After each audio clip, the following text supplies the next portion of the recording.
ஃபெசிலிட்டியில் ஒரு மேடம் அவங்க இருந்து கிட்டத்தட்ட 9 வருஷத்துக்கு மேலே ஆச்சு. அம்மா திருமண மண்டபம் அப்படின்னு சொல்லி பொள்ளாச்சியில் இப்போ புதுசாக கோட்டு பண்ணுறதுக்கு அடுத்து பக்கத்துலேயே இது இருக்குது.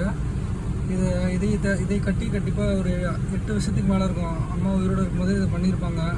என்னை பொறுத்த வரைக்கும் அம்மா ஏன் இறந்தாங்கன்னா, அவங்க நிறைய நல்லது பண்ண ஆரம்பித்தாங்க. கடைசியில் என்ன நினச்சாங்க, மக்கள் நம்மளை அபரிதமாக நம்புகிறாங்களே, நம்ம அவங்களுக்காக ஏதாச்சும் செய்யணும்னு நினச்சாங்க. அதனால் அம்மா சிமெண்ட்டு, அம்மா உணவு, அம்மா மருந்து, அம்மா எல்லாமே அம்மான்னு சொல்லி அரசாங்கத்துக்கு கீழே கொண்டு வர முயற்சி பண்ணாங்க.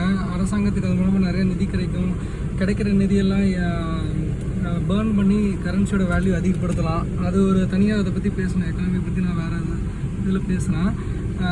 அந்த மாதிரி முயற்சி பண்ணாங்க. ஆனால் அது எவ்வளோ பெரிய தோல்விங்கிறது மக்கள் நிரூபிச்சிருக்காங்க. இப்போ வரைக்கும் அம்மா இறந்ததுக்கு நீதி கிடைக்கல. அவங்க முன்னாடி கெட்டது பண்ணியிருக்காங்க என்னவோ சரி, ஆனால் கடைசியில் அவங்க உண்மையாகவே ரொம்ப நல்லவங்க இருக்க முயற்சி பண்ணாங்க. அதுதான் அவங்களோட முடிவுக்கும் காரணம் நான் சொல்லுவேன். பாருங்கள், கிட்டத்தட்ட 8 வருஷமாக இந்த பில்டிங் திறக்காமல் இருக்குது. அவங்க கண்டிப்பாக ஏழை எளிய மக்களுக்கு இது இலவசமாக கல்யாணம் நடத்தணும், அவங்களும் நல்ல மண்டபத்தில் பண்ணணுங்கிறதுக்கு, அவங்களுக்கு கல்யாணமே ஆகணும்னால அம்மாவுக்கு இந்த மாதிரி ஒன்று பண்ணணும்னு நினச்சி பண்ணியிருக்காங்க. எவ்வளோ வழிகளோடு எவ்வளோ பெருந்தன்மையான மனநிலையோடு இதை செஞ்சுருக்கலாம். ஆனால் இது எப்படி உதாசீனப்படுத்தியிருக்கிறாங்க.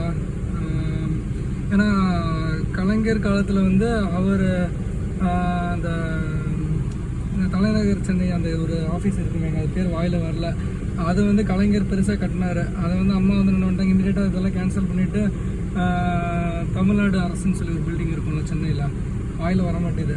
அது அம்மா என்ன பண்ணாங்க, டபால்னு தூக்கிட்டு 2009 கடிச்சு அம்மா சிஎம் ஆனோன்னா அதை அப்படியே மருத்துவமனை ஆக்கிட்டாங்க. அதனால் ஆன கடுப்புன்னு கூட இதை சொல்லலாம். காழ்ப்புணர்ச்சிகள் இருக்கலாம், கோபங்கள் இருக்கலாம், ஆனால் அது கன்ஸ்ட்ரக்டிவான பாதையில் இருக்கணும். ஒருத்தவங்களை அழித்து இன்னொருத்தவங்க முன்னேறுங்கிறது அந்த அழித்து முன்னேறவங்களோட அடுத்த வகையான பாதை உருவாக்குறதுன்னு எப்பவுமே சொல்லுவேன். இப்போ அம்மா இறந்ததுக்கு நிதி கிடைக்கல.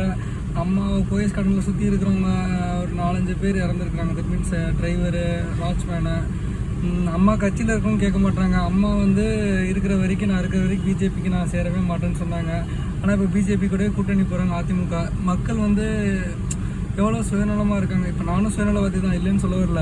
ஆனால்